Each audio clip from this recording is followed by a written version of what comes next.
This is Agastya. So இன்னைக்கு வந்துட்டு strategy கேல வந்துட்டு அடுத்த shiftல கேட்ட 25 questions வந்து பார்க்கலாம். Okay. First question என்ன கேட்டிருக்காங்க? Who among the following was appointed as the managing director of Life Insurance Corporation in February 2021? அதாவது Life Insurance Corporation யாருன்னா LIC தான் சொல்றாங்க. ஓகே, LIC ஓட full form தான் Life Insurance Corporation. Okay, February 2021ல managing டைரக்டரா LICக்கு வந்து யார் அப்பாயிண்ட் பண்ணாங்க அப்படின்னு சொல்லிட்டு கேட்குறாங்க. So answer Siddhartha Mohanty. ஓகேவா? ஸோ LICயோட மேனேஜிங் டைரக்டர் யாருன்னு கேட்டால் சித்தார்த்தா என்னது மொஹான்டி. ஓகே, இது நம்ம க்ளூ கூட வச்சிடலாமா? ஓகே, இப்போ வந்து எல்ஐசியில் வந்து நம்ம என்ன சொல்கிறது, இப்போ பாலிசி இதெல்லாமே ஸ்கீம் எல்லாமே போட்டிருக்கோம் அப்படின்னா கடைசி காலத்தில் வந்து உட்காந்தே வந்து சாப்பிட்லாம். ஸோ சிட்டுன்னு இருக்குல்ல, ஸோ சித்தார்த்தா அப்படின்னு சொல்லிட்டு ஞாபகம் வச்சுக்கலாம். அடுத்தது வந்துட்டு on which of the following dates has the government of India decided to commemorate the birth anniversary of Subhash Chandra Bose as Parakram Diwas. ஓகேவா? ஸோ இதில் வந்துட்டு காமரேட்னா மீனிங் என்னென்னா செலிப்ரேட் பண்ணுறது தான். ஓகேவா? ஸோ திவாஸ் அப்படிங்கனாலும் என்னதுன்னா இப்போ நம்ம சொல்கிறோம் இல்லையா, என்னது ஹிந்தி திவாஸ் அந்த மாதிரிலாம் சொல்கிறோம்னா என்ன, ஹிந்தி டே நம்ம இந்த இதெல்லாம் சொல்கிறோம் இல்லையா, அதுதான். Okay fine. இப்போ சுபாஷ் சந்திர போஸோட பிறந்த தினத்தை வந்துட்டு பராக்ராம் திவாஸ் அப்படின்னு சொல்லிட்டு நம்ம இந்தியா வந்துட்டு செலிப்ரேட் பண்ணுறாங்க. ஓகேவா? ஸோ அது வந்து என்னைக்கு அப்படின்னு சொல்லிட்டு கேட்குறாங்க. 23rd ஜனவரி. ஓகேவா? ஸோ நேற்று வீடியோவில் என்ன பார்த்தோம், 25th ஜனவரின்னு சொல்லிட்டு நான் ஒன்று சொல்லியிருப்பேன். யாருக்காச்சும் ஞாபகம் இருக்கா? என்னது, நம்ம நேஷ்னல் ஓட்டர்ஸ் டே தான் 25th ஜனவரி. ஓகேவா? ஸோ சுபாஷ் சந்திர போஸோட பர்த் ஆனிவர்சரி வந்து நம்ம பராக்ராம் திவாஸ்ன்னு சொல்லிட்டு 23rd ஜனவரி வந்து நம்ம என்ன செய்கிறோம்னா செலிப்ரேட் பண்ணுறோம். ஓகேவா? Okay fine. நெக்ஸ்ட் வந்து who among the following cricketers is the brand ambassador of Jindal south west steel? ஓகேவா? இப்போ நம்ம மாதிரி மயில் கம்பி, டிஎம்டி கம்பி இந்த மாதிரிலாம் கம்பி இருக்குல்ல, ஸோ அது மாதிரி ஜிண்டால் சவுத் வெஸ்ட் ஸ்டீல் அதுக்கு வந்து பார்த்தோம் அப்படின்னா யார் எந்த கிரிக்கெட்டர் வந்துட்டு பிராண்ட் அம்பாசிடர் இருக்காங்க அப்படின்னு சொல்லிட்டு கேட்குறாங்க. அது வந்து ரிஷப் பந்த் தான். ஓகேவா? இப்போ பார்த்தோம் அப்படின்னா மற்ற ஆப்ஷன் இருக்கக்கூடிய விராட் கோலி, MS தோனி, ரோஹித் சர்மாலாம் பார்த்தோம் அப்படின்னா நிறைய ஆடுக்கு வருவாங்க. கரெக்டாக அந்த ரெட் பஸ்க்கு தோனி வருவார். அதுக்கப்புறம் வந்து பார்த்தோம் ரோஹித் சர்மாலாம் பார்த்தோம்னா அவங்களும் என்னது ரெட் பஸ். அப்புறம் நிறைய அந்த மியூச்சுவல் ஃபண்ட் ஸ்கீம்ஸ்க்கெல்லாம் வந்து நிறைய கிரிக்கெட்டர்ஸ் வந்து வருவாங்க. இப்போ விராட் கோலி எடுத்தோம்னா அந்த பூஸ்ட்டு அந்த மாதிரிலாம் நிறைய வராங்கல்ல. ஸோ அது நம்ம ஜென்ரலாக ஆடெல்லாம் பார்த்தோம் அப்படின்னாலே அதுலேயே நம்ம பாதி வந்து கவர் பண்ணிடலாம். ஸோ எந்தெந்த ஆடுக்கெல்லாம் எந்தெந்த கிரிக்கெட்டர்ஸ் வந்து பிராண்ட் அம்பாசிடராக வராங்க அப்படின்ட்டு. Okay fine. The periodic law as we know it today owes it development to யார் அப்படின்னு சொல்லிட்டு நம்மளுக்கு தெரியும். பீரியாடிக் லா நம்ம நிறைய படிச்சிருப்போம் இல்லையா. ஸோ பீரியாடிக் லாக்கு வந்து யாருன்னா மித்ரி மென்டலீவ். ஸோ நம்ம ஷார்ட்டாக வந்து மென்டலீவ்ஸ் பீரியாடிக் லா அப்படின்னு சொல்லிட்டு சொல்லுவோம் இல்லையா. ஓகே. நெயில்ஸ் போர் வந்து பார்த்தோம் அப்படின்னா யார், அட்டாமிக் ஸ்ட்ரக்சர் அண்டு குவாண்டம் தியரியை கண்டுபிடிச்சவங்க. ஏர்னஸ்ட் ரூதர்ஃபோர்ட் வந்து பார்த்தோம் அப்படின்னா அவங்கள என்னன்னு சொல்லுவோம்னா ஃபாதர் ஆஃப் நியூக்ளியர் ஃபிசிக்ஸ் அப்படின்னு வந்து சொல்லுவோம் இல்லையா. அதாவது என்னென்னா சென்டர் நியூக்ளியஸ் வந்து பாசிட்டிவாக இருக்கும், அது சரௌண்டட் கிரேட்டர் டிஸ்டன்ஸ் வந்து பார்த்தோம் அப்படின்னா நெகட்டிவ் எலக்ட்ரான்ஸாக இருக்கும் அப்படின்னு சொன்னவர் இவர் தான். அடுத்தது மென்டலி நம்ம பார்த்துட்டோம் பீரியாடிக் டேலும். ஜே தாம்சன் வந்து ஃபாதர் ஆஃப் என்னது எலக்ட்ரானை கண்டுபிடிச்சவர் அவர் தான். ஓகேவா? தாம்சன் வந்து பார்த்தோம் அப்படின்னா எலக்ட்ரானுக்கு உள்ளவங்க. அடுத்தது who among the following was appointed as the first woman chairperson of BCCC? ஓகேவா? ஸோ அதாவது Broadcasting Content Complaints Council, full form தெரிஞ்சு வச்சுக்கோங்க. Broadcasting Content Complaints Council by IBF, அதாவது இந்தியன் ப்ராட்காஸ்டிங் ஃபவுண்டேஷன். ஓகேவா? So first woman chairperson of BCC தான் கேட்குறாங்க. BCCC. ஓகேவா? கீதா மிட்டால். ஓகேவா? கீதா மிட்டால். ஓகே. அடுத்து என்ன கொஸ்டின் கேட்டிருக்காங்கன்னா நம்ம இந்தியாவில் ஃபஸ்ட்டு ராக்கெட் லான்ச் வந்து எந்த வருஷம் வந்து நடந்திருக்கு அப்படின்னு சொல்லி கேட்குறாங்க. ஸோ 1963 அப்போ தான் நம்ம இந்தியாவில் வந்துட்டு ஃபஸ்ட்டு ராக்கெட் வந்து லான்ச் பண்ணியிருக்காங்க. இதெல்லாம் ரொம்ப இம்பார்ட்டன்ட் கொஸ்டின், பார்த்து வச்சுக்கோங்க. ஓகேவா? 1963. ஓகேவா? Terrace farming is done on which of the following types of land? ஓகேவா? ஸோ எந்த டைப்ஸ் ஆஃப் லேண்டில் வந்துட்டு டெரேஸ்னால் என்னது, நம்ம மொட்டை மாடியில் போடுறோம் இல்லையா. ஸோ அந்த டெரேஸ் ஃபார்மிங் வந்து எந்த டைப்ஸ் ஆஃப் லேண்டில் வந்துட்டு பண்ணுவாங்கன்னு கேட்டிருக்காங்க. ஆன்சர் வந்து பார்த்தோம் அப்படின்னா ஹில் ஏரியாலாம். ஸோ ஹில்ஸ் ஏரியாலாம் இருக்கும் இல்லையா, அந்த ஏரியாவில் தான் வந்து டெரேஸ் ஃபார்மிங் வந்து பண்ணுறாங்க அப்படிங்கிறத சொல்லியிருக்காங்க. அடுத்தது என்ன கேட்டிருக்காங்க, ஹூ ஆத்தர்டு அக்பர் நாமா? ஓகேவா? அதாவது இப்போ பார்த்தீங்கன்னா நிறைய வந்துட்டு எந்த புக் நேம் கொடுத்துருவாங்க, அவங்களோட ஆத்தர் வந்து கேட்பாங்க. இப்போ ரொம்ப பழங்காலத்தில் பார்த்தோம் அப்படின்னா நிறைய ஃப்ரீடம் ஃபைட்டர்ஸ் நிறைய அந்த காலத்தில் எழுதினவங்க வந்துட்டு எப்படி கொடுத்துருப்பாங்க, அந்த புக் நேம் கொடுத்துட்டு இது வந்து எந்த ஃப்ரீடம் ஃபைட்டர் எழுதுனாங்க.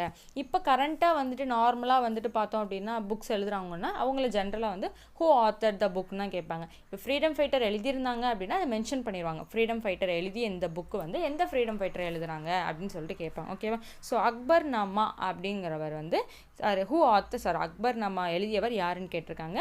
Answer is Abul Fazl. ஓகேவா? Abul Fazl. In which year was Target Olympic Podium scheme formulated by the Ministry of Youth Affairs and Sports? ஓகேவா? ஸோ ஸ்போர்ட்ஸுக்கு இருக்கக்கூடிய மினிஸ்ட்ரி வந்து இதுதான், ministry of youth affairs and sports. ஓகேவா? Okay fine. எந்த வருஷம் வந்துட்டு டார்கெட் ஒலிம்பிக் போடியம் ஸ்கீம் வந்து ஃபார்முலேட் பண்ணாங்கன்னு கேட்குறாங்க. வருஷம் வந்து 2014. இப்போ நம்மளுக்கு தெரிஞ்ச வருஷத்தில் தான் என்ன செஞ்சுருக்காங்கன்னா இதை வந்து ஃபார்முலேட் பண்ணியிருக்காங்க. ஓகேவா? 2014 லெட்டர் ஞாபகம் வச்சுக்கோங்க. Target Olympic podium scheme 4 letter இருக்கு இல்லையா? ஸோ 2014 அப்படி கூட ஞாபகம் வச்சுக்கலாம். Okay, which phenomenon deals with the scattering of light by molecules of a medium when they are excited to a vibrational energy level? So already Zeeman effect பார்த்தோம் இல்லையா? அது எப்படி இருந்துச்சு? மேக்னெட்டிக் ஃபீல்டு இல்லாமல் நார்மலாக ஸ்பெக்ட்ரல் லைன் இருக்கும். அதுவே வந்து மேக்னெட்டிக் ஃபீல்டு வச்சுருந்தோம் அப்படின்னா அது அந்த இது ஸ்ப்ளிட் ஆகும் இல்லையா? ஸோ அதுதான் அது வந்து நம்ம ஜீமன் எஃபெக்ட்னு சொல்லிட்டு இது பண்ணுவோம். இது வந்து என்னென்னா நம்ம லைட் வந்து நார்மலாக இருக்கிறப்ப வந்து ஸ்கேட்ரிங் ஆகுது. அதுவே வந்து ப்ரிசமில் வச்சோம் அப்படின்னா லைட் வந்து ஸ்கேட்ரிங் ஆகும் அப்படின்னு சொன்ன வந்து யார் அப்படின்னா ராமன் எஃபெக்ட் தான். ஓகே, அந்த இமேஜ் கூட உங்களுக்கு காட்டுறேன். Okay, so dispersion of light through a prism. ஓகேவா? ஸோ லைட் சோர்ஸ் வந்து இருக்குது. எக்ஸாம்பிள் ஒரு ஸ்டார் இல்லை லேம்பில் படுறப்ப இருக்குது. அதுவே ப்ரிசமில் பட்டோம்னா அந்த லைட் வந்துட்டு dispersed into component colours, that is spectrum அப்படின்னு சொல்லி கொடுத்துருக்காங்க. ஓகேவா? ஸோ இதுதான் வந்துட்டு ராமன் எஃபெக்ட். ஓகே, அடுத்தது என்னது? Next question வந்து who among the following was appointed as the chairman of Telecom Equipment and Services Export Promotion Council in Jan 2021? Okay, ரீசெண்டாக Jan 2021ல Telecom Equipment and Services Export Promotion Councilக்கு சேர்மனாக வந்து appoint ஆகியிருக்காங்க. So யார் அப்படின்னு கேட்குறாங்க. சந்தீப் அகர்வால். ஓகேவா? So Sandeep Agarwal தான் TEPC அவங்கள அந்த ஆர்கனைசேஷனுக்கு வந்துட்டு சேர்மனாக வந்து அப்பாயிண்ட் ஆகியிருக்காங்க. ஓகேவா? ஸோ சந்தீப் அகர்வால். ஓகே, அதாவது இப்போ எப்படி ஞாபகம் வச்சுக்கலாம்? இப்போ டெலிகாம் அப்படிங்கிறது வந்து பார்த்தோம் அப்படின்னா நம்ம அந்த ஃபோன் அதெல்லாம் ஞாபகம் வச்சுக்கோங்க. ஸோ டெலிகாம் சர்வீஸ்லாம் வந்து அந்த டைமில் அந்த காலத்தில் வந்துட்டு இந்த ஃபோனெல்லாம் பேசணும் அப்படின்னா என்னென்னா சந்து பொந்துலலாம் வந்துட்டு எங்கெல்லாம் ஃபோன் இருக்குது அப்படின்னு சொல்லிட்டு அந்த மாதிரி கொஞ்சம் ஞாபகம் வச்சுக்கோங்க. ஸோ சந்தீப் அப்படிங்கிறது வந்து இல்லாட்டா நம்ம சந்திக்க மாட்டோம் இல்லையா? ஸோ அந்த காலத்தில் அப்போ அந்த டெலிகாம் சர்வீஸ் தான் நம்மளுக்கு ரொம்ப ஹெல்ப்ஃபுல்லாக இருந்துச்சு. ஸோ டெலிகாம் ஞாபகம் வந்துச்சுன்னா சந்தீப் அகர்வால். அடுத்தது which of the following gases is naturally formed via the anaerobic decay of phosphorus containing organic matter? அதாவது இயற்கையாகவே வந்துட்டு anaerobic decay அப்படிங்கிறது வந்து காற்றில்லா சிதைவு அப்படின்னு சொல்லுவாங்க. ஓகேவா? ஸோ அப்படி வந்து நேச்சுரலாகவே ஃபார்ம் பண்ணக்கூடிய அந்த கேஸ் தான் எந்த கேஸ்ன்னு கேட்குறாங்க. அது வந்து பாஸ்பைன். ஓகேவா? ஸோ இந்த பாஸ்பைன் பார்த்தோம் அப்படின்னா PH3 அதோட ஃபார்மில் அந்த நம்ம ஸ்ட்ரக்சர் சொல்லுவோம் இல்லையா பாஸ்பைனோட, அது P வந்து சென்டரில் இருக்கும், ஒரு ஹெச் இங்கே இருக்கும், சென்டரில் ஒரு ஹெச் அந்த மாதிரி இருக்கும் இல்லையா? ஸோ அதாவது PH3. ஸோ ஹெச் வந்து 3 டைம்ஸ் இருக்கும் அதோட ஸ்ட்ரக்சர், பாஸ்பைனோட structure. Okay, which of the following is the only floating national park in India and the world? Note பண்ணுங்கள், இந்தியாவில் மட்டும் கிடையாது, வேர்ல்டுலேயே ஃப்ளோட்டிங் நேஷ்னல் பார்க் வந்து நம்ம இந்தியாவில் தான் இருக்குது. ஓகேவா? ஸோ அது எந்த ஃப்ளோட்டிங் பார்க்குன்னு கேட்குறாங்க. Keibul Lamjao national park. இது வந்து பார்த்தோம் அப்படின்னா மணிப்பூரில் இருக்குது. அதோட இமேஜை உங்களுக்கு நான் காட்டுறேன். ஓகே, இதுதான் நம்ம இந்தியாவில் மணிப்பூரில் வந்துட்டு இந்த ஃப்ளோட்டிங் பார்க் இருக்குது. இந்த ஃப்ளோட்டிங் நேஷ்னல் பார்க் பார்க்கவே ரொம்ப அழகாக இருக்குல்ல? ஸோ இதுதான் வந்துட்டு நம்ம வேர்ல்டுலேயும் சரி வேர்ல்டுலேயே வந்துட்டு ஒன்லி ஃப்ளோட்டிங் பார்க் அப்படின்னு சொன்னோம்னா கெய்புல் லம்ஜோ, சாரி அந்த நேம் கூட நான் மறந்துட்டேன், 1 செகண்ட் தான். So Keibul Lamjao national park. ஓகேவா? இது வந்து எங்கே இருக்குன்னு அப்படின்னு தெரிஞ்சுக்கோங்க, மணிப்பூரில். ஓகே, காசு இருந்தால் கடல் அடியில் கூட கடல் மேலே கூட பார்க்க வைப்பாங்க அப்படின்னு வச்சுக்கோங்க. மணினா மணிப்பூருக்கு சொன்னேன். ஓகேவா? Next, which of the following articles of the Constitution of India states that there would be no tax levied or collected except by the authority of law? அதாவது நம்ம authority of law படி வந்துட்டு law சொல்கிற படி தான் நம்ம வந்து tax இதெல்லாமே விதிப்போம் இல்லையா? அதை தவிர்த்து வேறு எதுக்குமே நாங்கள் டேக்ஸ் வசூலிக்கப்படலை அப்படிங்கிறத வந்து கலெக்ட் பண்ணவும் இல்லை அப்படிங்கிறத சொல்கிறது வந்து எந்த ஆர்டிக்கல் அப்படின்னு பார்த்தோம் அப்படின்னா ஆர்டிக்கல் 265. ஓகேவா? So that there would be no tax levied or collected except by the authority of law. So அவங்களோட இதுதான். ஓகேவா? நம்பர் வந்து பார்த்து வச்சுக்கோங்க, ஆர்டிக்கல் 265. ஓகே, நெக்ஸ்ட்டு வந்து பார்த்தோம் அப்படின்னா ரொம்ப இன்ட்ரெஸ்டிங்கான ஒரு ஸ்டோரி. என்னென்னா, in which of the following years did the Kakori conspiracy case takes place? அதாவது இது நிறைய பேருக்கு தெரிஞ்சிருக்கும், நிறைய பேருக்கு தெரியாது. ஓகேவா? ஸோ இந்த கக்கோரி அப்படின்னா என்ன அப்படின்னு பார்த்தோம் அப்படின்னா, அது வந்து ஒரு பிளேஸ் தான். ஓகே, உத்தரப்பிரதேசில் லக்னோ ஸ்டேட்டில் இருக்கக்கூடிய ஒரு சிட்டி தான். இது என்ன கேஸ், எதுக்கு கேஸுன்னு சொல்லியிருக்காங்க அப்படின்னு பார்த்தோம் அப்படின்னா, பிரிட்டிஷ் வந்து நம்ம இந்தியாவை வந்து ஆழ்ந்த அந்த சமயத்தில் வந்துட்டு ஒரு 4 பேர், ஒரு 4-5 பேர் என்ன செஞ்சுருக்காங்க, ஒரு 5 பேர், ஓகேவா, சாரி, ஒரு 5 பேர் என்ன செஞ்சுருக்காங்கன்னா, அவங்க வந்துட்டு ஹிந்துஸ்தான் ரிபப்ளிக் அசோசியேஷன், ஓகேவா, அது கீழே வந்து இருந்திருக்காங்க. அவங்களுக்கு என்ன ஒரே நோக்கம் அப்படின்னா, பிரிட்டிஷ் நம்ம இந்தியா விட்டு போகணும், என்னது நம்ம இந்தியர்களுக்கு வந்து பிரிட்டிஷ் மேலே இருக்கக்கூடிய பயம் வந்து போகணும் அப்படிங்கிற அந்த ஒரு நோக்கம் தான் அவங்களுக்கு வந்து இருந்திருக்கு. அப்படி அந்த பயத்தை போக்கணும்னா நம்ம ஏதாவது பண்ணி ஆகணும் அப்படின்னு சொல்லிட்டு என்ன செஞ்சுருக்காங்கன்னா, பிரிட்டிஷ் வந்துட்டு ஓகே அந்த கக்கோரிஸ் லக்னோ வழியாக வந்து ட்ரெயின் போகணும். ஓகேவா? ஸோ அந்த போகிறப்ப இடையில கக்கோரியில் என்ன நடந்துச்சுன்னா, இந்த ஒரு கேஸ் நடந்திருக்கு. என்னாச்சுன்னா, அதில் ஒருத்தர் வந்து என்ன செஞ்சுருக்காங்கன்னா, அந்த ட்ரெயினில் வந்துட்டு பிரிட்டிஷோட பெரிய சீஃப் இருப்பாங்க இல்லையா, அந்த பிரிட்டிஷ் அந்த காலத்தில் வந்து பெரிய சீஃப் இருப்பாங்க. அந்த ட்ரெயினில் வந்து எல்லாருமே அந்த ராபர்ஸ் அப்படின்னு மாதிரி மாறிடுச்சு. ஓகேவா? அதை என்னென்னா, அந்த 5 பேர் போயிருப்பாங்க அந்த ட்ரெயினில். அதில் ஒருத்தர் என்ன செஞ்சுருக்காங்கன்னா, ட்ரெயினோட எமர்ஜென்சி அந்த இது நம்ம பிடிச்சி இழுப்போம் இல்லையா, அதை வந்து பிடிச்சி இழுத்துட்டு நாட்டு துப்பாக்கி தான் அவங்க வந்து வச்சுருந்துருக்காங்க. யார்? நம்ம இந்தியர்கள். ஓகேவா? ஸோ நாட்டு துப்பாக்கியை வச்சு என்ன செஞ்சுருக்காங்கன்னா, அதில் வந்து பெரிய லக்ஸரி, ஏன்னா பெரிய பெரிய ஆட்கள்லாம் லக்ஸரி கம்பார்ட்மெண்ட்டில் தானே இருப்பாங்க. ஸோ அங்கே போய் அந்த பிரிட்டிஷோட சீஃப் ஹெட்டை வந்து என்ன செஞ்சாங்க, துப்பாக்கி வச்சு மிரட்டி அவங்கள்ட்ட இருக்கக்கூடிய நகை வைடூரியம் இந்த எல்லாத்தையும் என்ன செஞ்சுட்டாங்கன்னா கடத்திட்டு வந்துட்டாங்க. ஓகேவா? இப்போ ஆனால் அவங்கள்ட்ட என்ன செஞ்சுருக்கோம், பிரிட்டிஷ்கிட்ட வந்துட்டு பெரிய பெரிய துப்பாக்கி ரொம்ப ஹை லெவலில் இருக்கக்கூடியலாம் வச்சுருப்பாங்க. ஆனால் இவங்க வெறும் நாட்டு துப்பாக்கியை வச்சே போய் மிரட்டி பிரிட்டிஷ்கிட்ட தங்க நகை இதெல்லாம் பறிச்சுட்டு வந்துட்டாங்க. அவங்களோட நோக்கம் வந்து தங்க நகையை வந்து எடுத்துகிட்டு வந்து நம்ம பெரிய ஆள் ஆகணும்லாம் கிடையாது. நம்ம இந்தியர்களுக்கு வந்து பிரிட்டிஷ்க்கு மேலே இருக்கக்கூடிய பயம் வந்து போகணும் அப்படிங்கிறக்காண்டான். இப்போ இந்த மாதிரி பண்ணிட்டு வந்ததும் என்னாச்சுன்னா, இந்தியர்களுக்கு எல்லாத்துக்கும் கொஞ்சம் வந்து பயம் போயிடுச்சு பிரிட்டிஷ் மேலே. அப்போ என்னென்னா, அவங்கள்ட்ட இருக்கிற நகை வைடூரியம் திருடுற அளவுக்கு நம்ம வந்து போயிட்டோம். அப்படிங்கிறப்ப அவங்களுக்கு எதுக்கு நம்ம பயப்படணும் அப்படின்னு சொல்லிட்டு கொஞ்சம் கொஞ்சமாக பயம் வந்து அவங்களுக்கு வந்து போயிருக்கு. இப்போ அது நாளடைவில் நம்ம சும்மா இருப்பாங்களா அந்த பிரிட்டிஷ்களுக்கு? அவங்க என்ன செஞ்சுருக்காங்கன்னா, மெயினாக இதோட தலைவர், அந்த ராபரி கேஸ் நடந்த பெரிய அந்த தலைவர் வந்து யார் அப்படின்னா, ராம் பிரசாத் பிஸ்மில். ஸோ அவங்கள தான் வந்து இதுக்கோட ஹெட்டாக வந்து அந்த ராபரி கேஸில் வந்து ஹெட்டாக வந்து போட்டிருப்பாங்க. ஃபஸ்ட்டு அவங்கள வந்து பிரிட்டிஷ் வந்து பிடிச்சிருவாங்க. பிடிச்சதுக்கப்புறம் அவங்க பண்ண கொஞ்ச நாள்லேயே மற்ற அந்த ஹெட்டில் இருப்பாங்கல்ல 5 பேர்னு சொன்னோம்ல, அவங்களெல்லாம் பிடிச்சிட்டு 1927 என்ன செஞ்சுருவாங்க அப்படின்னா, அவங்கள வந்து தூக்கில் போட்டுருவாங்க. இந்த கேஸ் நடந்தது வந்து பார்த்தோம் அப்படின்னா 1925 தான். ஓகேவா? அவங்கள வந்து தூக்கில் போட்டுருவாங்க. ஸோ தூக்கில் போட்டதுக்கப்புறம் இருந்தாலுமே என்னாச்சு அப்படின்னா, எல்லாருமே இன்னும் போக போக போக பிரிட்டிஷ்கிட்ட இருந்து தங்கம் நகை இதெல்லாமே வந்து திருட ஆரம்பிச்சிருவாங்க நம்ம இந்தியர்களை. அப்போ அவங்களுக்கு அந்த பிரிட்டிஷ்க்கு வந்து எப்படி இருக்கும் அப்படின்னா, நம்ம கூட வேலை பார்க்குறோன்னே நம்மளை வந்து கவுத்துட்டான் அப்படிங்கிற மாதிரி இருக்கும்ல, அது மாதிரி தான். ஸோ அப்படி ஒரு கேஸ் தான் இந்த கக்கோரி கேஸ். ஸோ கக்கோரிங்கிறது ஒரு பிளேஸ் தான். இப்போ நம்ம ட்ரெயினில் போகிறோம் அப்படின்னா, இப்போ நம்ம வந்து இப்போ மதுரையிலேருந்து சென்னை போகிறோம்னா, அந்த மதுரையிலேருந்து சென்னைக்கு இடையில ஒரு சிட்டி தான் அப்படிங்கிற மாதிரி. ஓகேவா? இது வந்து 1925 வந்துட்டு இந்த கேஸ் வந்து நடந்திருக்கு. Okay, who among the following authored poverty and un-British rule in India? Okay, நிறைய புக்ஸ் பற்றி தான் யார் எழுதியிருக்காங்க அப்படிலாம் கேட்டிருக்காங்க. ஸோ தாதாபாய் நரோஜி அவங்க தான் என்ன செஞ்சுருக்காங்கன்னா, poverty and un-British rule in India. Okay, நெக்ஸ்ட்டும் அதே தான். Who among the following wrote the non-fiction The Paradoxical Prime Minister Narender Modi and his India அப்படிங்கிற அந்த இதை வந்து யார் எழுதுனா அப்படின்னு சொல்லிட்டு பார்த்தோம் அப்படின்னா, ஷாஷி தாரூர். ஓகேவா? ஸோ இந்த நேமெல்லாம் கொஞ்சம் வந்து பார்த்து வச்சுக்கோங்க. சப்போஸ் இதே கொஸ்டின் கேட்டாலும் வாய்ப்பு இருக்குது. ஓகேவா? இதே மாடல்லையும் கேட்குறதுக்கு மாதிரி புக்ஸ் நிறையா படிக்கணும். ஐ மீன் புக்ஸ் நிறையா இல்லை, புக்ஸ் அண்ட் ஆத்தர்ஸ் நேம்ஸ் எல்லாம் வந்து படிக்கணும். According to which of the following articles of the Constitution of India can the Parliament amend the Constitution? அதாவது Constitution of India articles number நிறைய நம்பர் இருக்குல்ல, அதில் வந்துட்டு பார்லிமெண்ட் வந்து கான்ஸ்டியூஷனை திருத்தல் பண்ணுறது படி எந்த ஆர்டிக்கல் நம்பரில் இருக்குது? பாராளுமன்றமே என்ன செய்யும் அப்படின்னா, அரசியலமைப்பு வந்து திருத்தலாம் அப்படின்ட்டு எந்த ஆர்டிக்கல் நம்பர் சொல்லுது அப்படின்னா, ஆர்டிக்கல் 368. ஓகேவா. ஸோ ஆர்டிக்கல் 368 நிறைய ஆர்டிக்கல் நம்பர் இருக்கும்.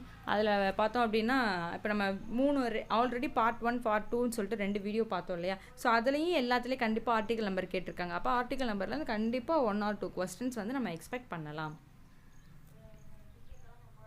Okay, next வந்து Hemis festival is celebrated in Ladakh on the 10th day of the Dipatan lunar month. To which of the following lords is the festival dedicated? ஓகேவா. So அப்போ அந்த festival வந்து என்னது Hemis festival அப்படின்னு சொல்கிறது கூடிய அந்த ஃபெஸ்டிவல் வந்து லடாக்ல வந்துட்டு every 10th day of the Tibetan lunar month அப்படின்னு சொல்லிட்டு இப்போ நம்ம தமிழ்லாம் ஒவ்வொரு மாதம் சொல்லுவோம் இல்லையா, அது மாதிரி லூனார் மந்த் அப்படின்னு சொல்லிட்டு ஒன்று இருக்குது. அது வந்து எந்த கடவுளுக்கு வந்து அதை டெடிகேட் பண்ணுறாங்க அப்படின்னு கேட்குறாங்க. பத்ம சம்பாவா. ஓகேவா. ஓகே, விஷ்ணுவோ கணேஷாவோ சிவாவோ கிடையாது. ஹெமிஸ் ஃபெஸ்டிவல் வந்துட்டு லார்டு பத்ம சம்பாவா. அடுத்தது வந்து பார்த்தோம் அப்படின்னா the scientific study of dreams. நம்ம என்னது ட்ரீம்ஸை பற்றி படிக்கக்கூடிய அந்த சயின்டிஃபிக் அந்த நேம் நாமெல்லாம் படிப்போம் இல்லையா. இப்போ லாஸ்ட்டில் வந்து லாஜி அப்படின்னு முடிஞ்சுன்னா மீனிங் என்ன ஸ்டடி அப்படின்னு சொல்லிட்டு பார்ப்போம் இல்லையா. ஓகே, ட்ரீம்ஸ் பற்றி படிக்கக்கூடியது வந்து ஒனிரோலாஜி. ஓகேவா. இப்போ மித்தர் இருக்கக்கூடியது வந்து பார்த்தோன்னா ஃபஸ்ட்டு வந்து பார்த்தோம் அப்படின்னா அது வந்து பியூட்டி பற்றி படிக்கிறது. ஓகேவா. என்னது ஸ்டடி ஆஃப் பியூட்டி. அடுத்தது வந்து பார்த்தோம் அப்படின்னா எண்டமாலஜி அப்படிங்கிறது என்னென்னா நம்மளுக்கு தெரியும் இல்லையா, பூச்சி இதெல்லாம் பற்றி படிக்கிறது தான் இந்த எண்டமாலஜி. அடுத்தது மார்ஃபாலஜி அப்படின்னு சொல்லிட்டு பார்த்தோம் அப்படின்னா தாவர விலங்குகளோட அந்த ஸ்ட்ரக்சர் வந்து நம்ம பார்க்குறோம் இல்லையா, ஸோ அதை பற்றி படிக்கிறது தான் இந்த morphology. Okay, in how many districts across all the states of India was the third phase of Pradhan Mantri Kaushal Vikas Yojana launched in January 2021. ஓகேவா.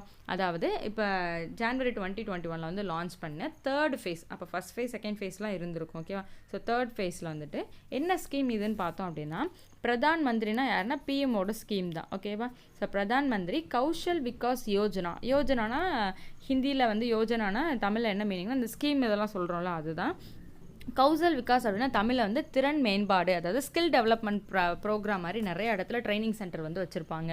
நிறைய அவங்களோட ஸ்கில்லை வந்து நம்ம டெவலப் பண்ணிக்கலாம் அப்படிங்கிற மாதிரி ஒரு ஸ்கீம் இருக்குது. இது எத்தனை ஸ்டேட் நம்ம ஆல் ஓவர் இந்தியாவில் எத்தனை ஸ்டேட்ஸ் வந்து இது வந்து கவர் பண்ணியிருக்கு அப்படின்னு சொல்லி எத்தனை ஸ்டேட்டில் எவ்வளோ டிஸ்ட்ரிக்ஸ் வந்து இதில் வந்து அக்ராஸ் இது பண்ணியிருக்காங்கன்னு சொல்லிட்டு பார்த்தோம் அப்படின்னா 600 டிஸ்ட்ரிக்ஸ் ஆல் ஓவர் இந்தியாவில் வந்துட்டு என்ன செஞ்சுருக்காங்கன்னா இதில் வந்து அட்டன் பண்ணியிருக்காங்க. ஓகே, இதெல்லாம் வந்து நீங்கள் கரண்ட் அஃபேர்ஸ் படிச்சிங்க அப்படின்னா இது வந்து கவர் ஆயிரும். ஓகே, ஹூ ரோட் சமுத்திரகுப்தாப்ஸ் பிரசாத்சி, அதாவது eulogy written in the form of poetry or prose usually by court poets at Allahabad. ஓகேவா. அதாவது என்னென்னா யார் அப்படின்னா ஹரிசேனா. அந்த ஹரிசேனா அப்படிங்கிறவர் யார் அப்படின்னா ஒரு ஃபேமஸ் சான்ஸ்கிரிட் போயட் தான். ஓகேவா. அவர் வந்து பார்த்தோம் அப்படின்னா சமுத்திரகுப்தாவோட அவங்க அந்த ஆட்சி காலத்தில் நடந்தது எல்லாத்தையுமே ஒரு போயட்டாக வந்து என்ன செஞ்சுருப்பாங்கன்னா எழுதியிருப்பாங்க. அது வந்து அலகாபாத்தில் இருக்கக்கூடிய ஒரு பில்லரில் வந்து பொறிச்சு வச்சுருப்பாங்க. அதுதான் இது. ஓகேவா. ஸோ சமுத்திரகுப்தாஸோட அவங்கள பற்றி எழுதினவர் யார் அப்படின்னு சொல்லிட்டு பார்த்தோம் அப்படின்னா என்ன ஹரிசேனா. ஓகேவா.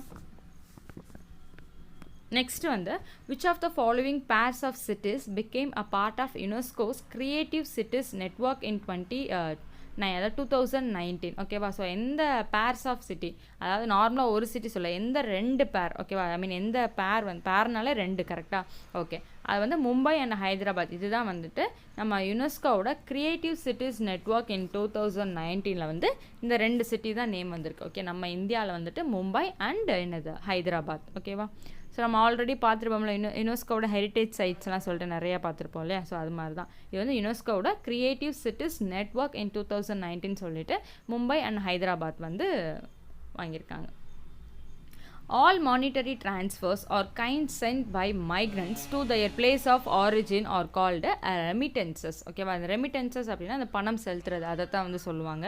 இதுக்கு என்ன மீனிங் அப்படின்னா நம்ம புதுசாக வந்து புலன்பெயர்ந்திருப்பாங்களா ஒரு இடத்துலேருந்து இன்னொரு இடத்துக்கு வந்திருப்பாங்க. அவங்க என்ன செய்வாங்கன்னா எல்லா மணியுமே வந்து ட்ரான்ஸ்ஃபர் பண்ணுவாங்க அவங்க சொந்த இதுக்கே origin their place of origin. அதுக்கு பேர் என்ன அப்படின்னு சொல்லிட்டு கேட்டோம் அப்படின்னா என்னது ரெமிட்டன்சஸ் பணம் வந்து செலுத்துறது. ஃபார் எக்ஸாம்பிள் நான் இந்தியாவில் இருக்கேன். இப்போ நான் வந்து யூஎஸ்க்கு வந்து இப்போ வேலைக்கு போகிறேன், இல்லை படிக்க போகிறேன், சம்திங் வேலைக்கே போகிறேன். ஓகேவா. அப்போ நான் என்ன செய்வேன்னா அங்கே சம்பாதிக்கிற காசை என்னோட சொந்த இதுக்கு வந்து நான் அனுப்புகிறேன் இல்லையா, பணத்தை வந்து நான் செலுத்துகிறேன், இது பண்ணுறேன்ல. ஸோ அதுதான் எல்லா all money transfer or kind sent by migrants to their place of origin. அதுக்கு பேர் தான் என்னென்னா remittances. Okay, sorry 25th question வந்து அந்த இதை வந்து ஹிந்தியில் இருந்துருச்சு. இது மட்டும் எனக்கு தெரியல. சப்போஸ் எனக்கு இதை ட்ரான்ஸ்லேட் பண்ணிட்டேன் அப்படின்னா உங்களுக்கு நெக்ஸ்ட் வீடியோவில் வந்து நான் அப்டேட் பண்ணுறேன். Thank you all.